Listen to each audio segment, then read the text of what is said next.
વાગે નીકળ્યા હતા ઘેરથી ઊંઝાથી. તો અમે ઊંઝાથી 6 વાગે રમેણમાં નીકળ્યા હતા અને ત્યાં પહોંચી ગયા હતા અડધો કલાકનો જ રસ્તો હતો ત્યાં માટે. તો એ તો અમે કમ્પ્લીટ પહોંચી ગયા, રમેણની મોજ કરી કમ્પ્લીટ, રાત્રે સૂઈ ગયા. પછી બીજા દિવસ સવારે મીન્સ 13 તારીખે અમે ઉઠીને અમારે બહાર જવાનું હતું. તો અમે 7:30 વાગે ઘેરથી નીકળી ગયા. એટલેથી 7 વાગે નીકળ્યા અને સવારનું વેધર તો કેવું હોય, ગામમાં મસ્ત હોય. તો અમે શાંતિથી 50-60ની સ્પીડે મસ્ત ગોપરાની આપણો ભાઈબંધ એક પાછળ હતો, એને સ્ટીક પકડવા આપી દીધી. એ ભાઈ સૂર્યનો ને બધો આપણો વિડીયો સાઈડમાંથી લેતો હતો. રોડ એક જ સિંગલ પટ્ટી હતો એટલે કોઈ ચાન્સ જ નહોતો કે ભાઈ 80 ને એવું ભગાવવાનો.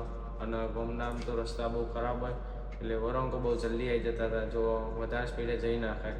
કે 50-60 ચોક રસ્તો બહુ સીધો હોય અને ખાડા ખીચાવાળો ના હોય તો 60ની ચોક 70 થતી, પણ એનાથી વધારે અમે કોઈ સ્પીડમાં જ્યાં નહીં.